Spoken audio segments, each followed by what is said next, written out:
ವಕ್ಫ್ ತಿದ್ದುಪಡಿ ಬಿಲ್ ಮುಸ್ಲಿಮರ ವಿರೋಧಿಯಲ್ಲ.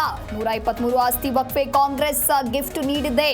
ಕೇಂದ್ರ ಗೃಹ ಸಚಿವ ಅಮಿತ್ ಶಾ ಹೇಳಿಕೆ.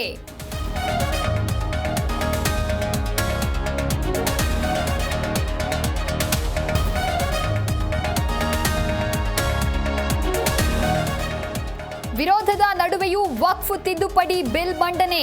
ವಿಪಕ್ಷಗಳಿಂದ ಭಾರೀ ಕೋಲಾಹಲ. ಮುಸ್ಲಿಮರ ಹಕ್ಕು ಕಸಿಯಲಾಗ್ತಾ ಇದೆ ಎಂದ ಕಾಂಗ್ರೆಸ್.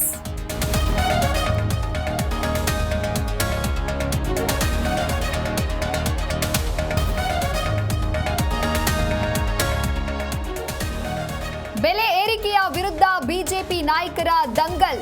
ಫ್ರೀಡಂ ಪಾರ್ಕ್ನಲ್ಲಿ ಬಿಜೆಪಿ ಪಡೆ ಅಹೋರಾತ್ರಿ ಧರಣಿ. ಲೂಟಿಕೋರ ಸರ್ಕಾರ ಅಂತ ಕಾಂಗ್ರೆಸ್ ವಿರುದ್ಧ ಕಿಡಿ.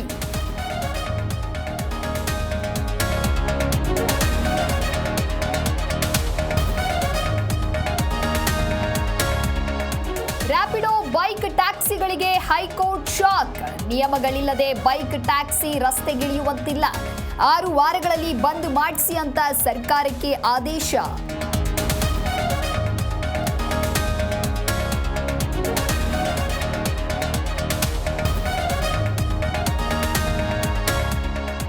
ಚಿನ್ನಸ್ವಾಮಿ ಕ್ರೀಡಾಂಗಣದ ಸುತ್ತ ಅಭಿಮಾನಿಗಳ ದಂಡು. ಎಲ್ಲೆಲ್ಲೂ ರಾರಾಜಿಸ್ತಾ ಇವೆ ಆರ್ಸಿಬಿ ಟಿ ಶರ್ಟ್. ಹ್ಯಾಟ್ರಿಕ್ ಗೆಲುವಿಗೆ ಅಭಿಮಾನಿಗಳ ಪ್ರಾರ್ಥನೆ.